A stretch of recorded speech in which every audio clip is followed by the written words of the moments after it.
سلام، اجي نوجدوا مع بعض واحد التحليه رائعه سهله بسيطه بالشريحه. عندي هنا 4 ديال الشريحه، غسلتها مزيان ورطبتها في الماء تقريبا 4 السوايع.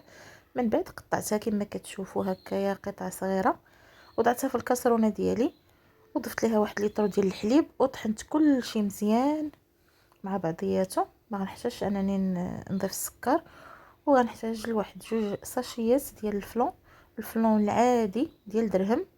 غادي نخلط مزيان وغنديه فوق البوطه حتى يفيض ليا الحليب، ومن بعد ما فاض غادي نفرغه هكا في كويسات او في زليفات ونخليه يبرد في سطح العمل. من بعد ندخلو للثلاجه، وهذا هو الشكل ديالو من بعد ما برد بشكل جيد. تحليه رائعه مشبعه للسحور ديال رمضان ان شاء الله. جربوها غادي تعجبكم. بالصحه والراحه، بارطاج ولايك الفيديو. نتلاقاو في الفيديو الجاي ان شاء الله ومع ابتكار جديد. سلامه.